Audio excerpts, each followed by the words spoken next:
सर्वमात्मतया ज्ञातम जगत स्थावर जंगमम अभावात् सर्वभावानां देहानां चात्मता कुतः। इस प्रकार से सर्वम आत्मतया ज्ञानम ज्ञातम, जब ये संपूर्ण विश्व आत्म रूप से प्रकट हो गया, समझ में आ गया, अनुभव आ गया। देखो, और ये कैसे आता है? समझदारी से, दूसरा कोई उपाय नहीं।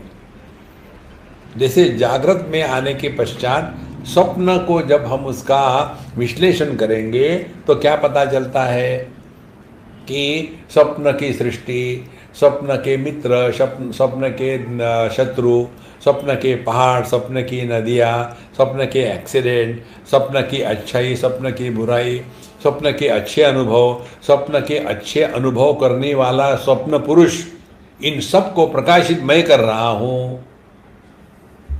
देखो, भोग के लिए हम ही वहाँ, हमारा मन ही वहाँ निर्माण करता है भोग्य वस्तु, और भोग भी वही मन कर रहा है। तो स्वप्न का विश्लेषण करेंगे तो पता चलेगा वहाँ भोग करने वाली वस्तु, उसके बाद भोग का अनुभव और भोक्ता, भोग करने वाला, ये तीनों के तीनों अपना मन ही होता है। देखो महाराज, इसी प्रकार से यह जो जागृत अवस्था है ना, ये भी एक ही तत्व है। देखो, ये सब का सब मन में हो रहा है, बाहर कुछ नहीं हो रहा है। स्पष्ट समझ लो, सुख दुख इसका अनुभव मन को होता है, देह को नहीं होता। देखो, ये स्पष्ट समझना चाहिए। जब हम बोलते हैं कि मैंने ये कहा, मैंने वो कहा, तो वाणी नहीं बोल रही है, वाणी के पीछे जो है वो बोल रहा है, वो मन है। मैं यहां जाऊंगा, मैं वहां जाऊंगा, देह नहीं बोल रहा है। देखो, तो जिस दिन ये बात आपकी स्पष्ट हो जाएगी कि सभी के सभी अनुभव मन में होते हैं, यदि मन अपने आप को अपूर्ण समझता है देह के साथ तादात्म्य करके, तो फिर उसमें काम, क्रोध, लोभ इत्यादि आ जाएगा। मन यदि अपने आप को किसी परिच्छिन्न वस्तु के साथ जोड़ लेता है, तब वो समझेगा कि मैं सुखी दुखी, मैं गरीब, मैं धनवान, मैं बुद्धिमान, मैं बेवकूफ़।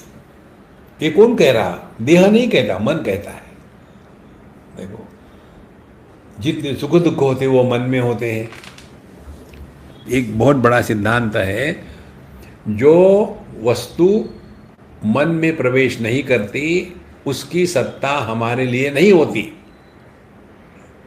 स्पष्ट समझ लेना, जो वस्तु मन में प्रवेश नहीं करती उसकी सत्ता हमारे लिए नहीं होती। देखो, बिल्कुल स्पष्ट बात है। कई बार अपने बालों पर या दाढ़ी पर या कहीं या कपड़े पर कुछ ना कुछ अनावश्यक गिरा है, आपको पता ही नहीं है, माने उस वस्तु का आपके मन में प्रवेश नहीं किया।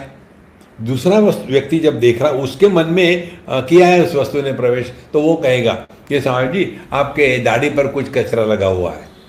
तो दाढ़ी हमारी है, कचरा इस पर लगा, लेकिन हमको मालूम ही नहीं। माने जब यह ज्ञान होता है तभी उसकी उपस्थिति होती है। तो सिद्धांत क्या हो गया? जितने लाभ हानि है यह ज्ञानात्मक है। ज्ञान नहीं है तो लाभ भी नहीं, हानि भी नहीं। देखो, और इसी ज्ञान को मन कहते हैं, और ये मन चैतन्य की अभिव्यक्ति है। चैतन्य भी ज्ञान है, मन भी ज्ञान है, लेकिन जिस ज्ञान में अनात्म भाव का प्राधान्य होता है, माने जो वस्तु है उस वस्तु को हमने महत्व दे दिया है। माने जिस ज्ञान में त्रिपुटी निर्माण होती है, ज्ञात वस्तु, वस्तु का ज्ञान, ये जिसको हो रहा है वो ज्ञाता। तो जिस ज्ञान में ज्ञान, ज्ञाता और ज्ञेय यह त्रिपुटी होती है, उस ज्ञान को मन कहते हैं।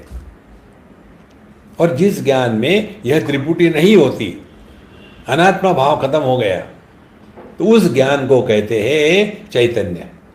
यह कहते हैं सर्वम आत्मतया ज्ञातम। जब यह मन अनात्म भाव का त्याग कर देता है 100%, तब केवल मैं मात्र रहता है, इसका कभी अभाव नहीं हो सकता। इसको लेकर हमने बताया आपको कई बात। जिसके बारे में आपके मन में कोई भी संकल्प, विकल्प, प्रश्न, संदेह नहीं आते, वो आप हो। देखो, फिर हमने आपको स्त्री, पुरुष, जवान, बूढ़ा, ब्राह्मण, क्षत्रिय, वैश्य, शूद्र, पढ़ा लिखा, अनपढ़ कुछ नहीं बताया। अब आप ढूंढो किसके बारे में कोई प्रश्न, संदेह, संकल्प नहीं आते? अपने होने के बारे में।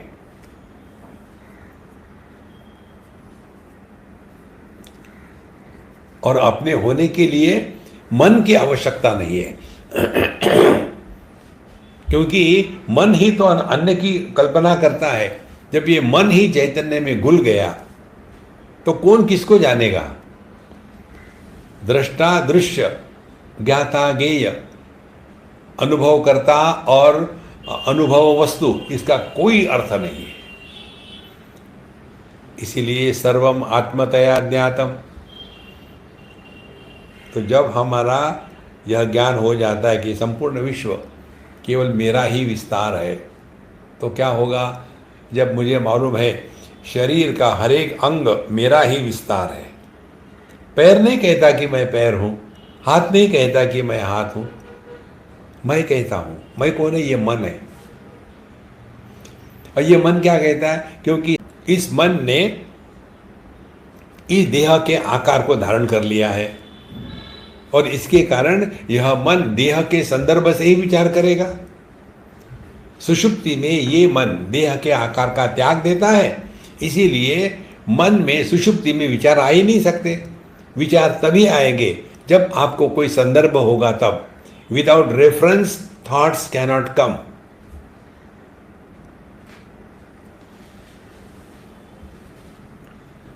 संदर्भ की आवश्यकता है। किसके बारे में विचार, किसको विचार, क्या विचार, कैसे विचार? देखो, संदर्भ मन का देह के आकार को धारण कर लिया। सुषुप्ति में देह के आकार को मन त्याग देता है, तब क्या हो गया? फिर ये मन विशेषता को त्याग करके निर्विशेष बन गया। और ये जो निर्विशेष मन है, इसी को चेतना कहते हैं। और यही निर्विशेष मन जो है, यही सुषुप्ति अवस्था में हमारा डायलेशन चल रहा है, ब्रीदिंग चल रही है, ब्लड सर्कुलेशन चल रहा है, मेटाबॉलिज्म चल रहा है, जो हीलिंग प्रोसेस है वो चल रही है। कौन कर रहा है वो? उस समय केवल चेतना मात्र होती है, माने वैयक्तिक मन समष्टि में एक हो गया है। देखो, इसीलिए सर्वम आत्मतया ज्ञातम जगत स्थावर जंगमम। तो जैसे जैसे हम अपने स्वरूप के पास पहुंचेंगे, तब ये मेरा, ये तेरा, ये जो भावना है ना, मैं और तोर तोर ते भाव माया, ये खत्म हो जाती है।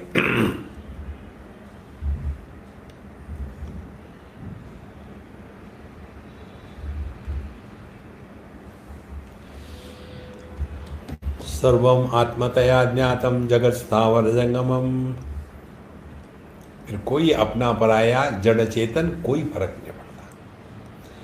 अच्छा, इसका अर्थ ये मत करना कि जा करके सबको हक करना शुरू कर दिया, ये इसका अर्थ नहीं। ये ज्ञान की बातें है। देखो, सर्वम आत्मतया ज्ञातम जगत स्थावर जंगमम।